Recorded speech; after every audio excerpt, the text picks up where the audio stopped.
जय शिवराय. शेतकरी बंधूंनो, मिरचीच्या आपल्याला शेताची निवड करायची आहे तर त्यासाठी कोणत्या शेतीची निवड करायला पाहिजेत? कारण की खूप काही वेळेस शेतीच्या निवड करण्यामधूनच आपल्या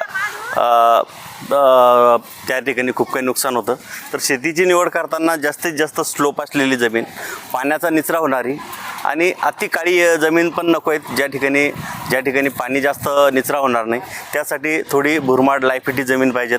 या ठिकाणी शेतीचा स्लोप आणि बांधाच्या शेवटच्या साईडला आपल्याला या ठिकाणी अशा आडवा चर दिसतोय, कारण की या ठिकाणी अजून याच्यातली माती काढायची बाकी आहे, जेणेकरून पूर्ण शेतातील पाणी जे बेडच्या मार्फत आडव्या चरातून बाहेर निघेल, त्यामुळंच आपल्या शेतामध्ये पाणी साचणार नाही आणि पाण्याचा निचरा झाल्यामुळे रोपांची मर होणार नाही. अद्रकीच्या शेतामध्ये असेल किंवा मिरचीच्या शेतामध्ये असेल, ज्या ठिकाणी पाणी साचतं बांधाच्या शेवटच्या टोकाला, जे पूर्ण शेताचं पाणी येतं आणि त्याचा निचरा होत नाही, त्यामुळं खूप काही ठिकाणी रोपांची मर होते.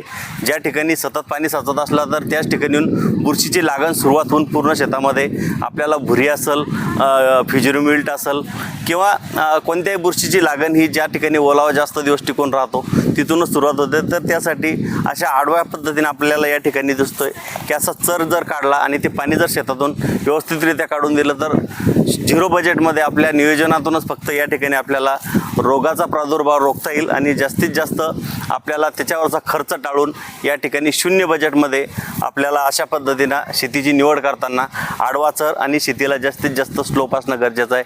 हा व्हिडिओ तुम्हाला कसा वाटला? अधिक माहितीसाठी तुम्ही आम्हाला संपर्क करू शकता. थँक्यू. जय शिवराय.